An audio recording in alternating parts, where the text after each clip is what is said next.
Hi friends, இன்றைக்கி மூளை தான் வாங்கியிருக்கேன். இது வந்து பொரியல், அதுக்கப்புறம் வந்து வறுவல் 2 விதமாக பார்ப்போம்.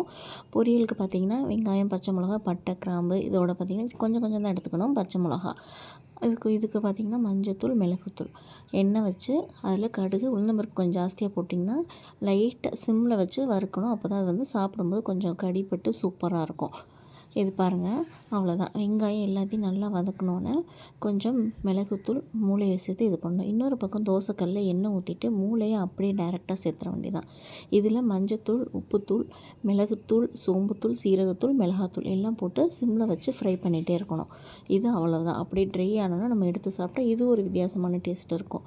மூளை பொரியல் பார்த்திங்க அப்படின்னா இதில் மூளை கம்மியாக இருக்குது, நிறையா வாங்க முடியலன்னா ஒரு முட்டையை நீங்கள் உடச்சி ஊற்றி செஞ்சுக்கலாம். இது ஒரு விதமான டேஸ்ட்டில் இருக்கும், அது ஒரு விதமான டேஸ்ட்டில் இருக்கும். இதிலே நம்ம தக்காளி சேர்த்தும் பண்ணலாம். உங்களுக்கு இஞ்சி பூண்டு இதெல்லாம் லைட்டாக கட் பண்ணி தான் சேர்த்துருக்கேன். 1 ஸ்பூன் வேணால் இஞ்சி பூண்டு பேஸ்ட் சேர்த்துக்கோங்க. தேங்க்யூ ஃபார் வாட்சிங்.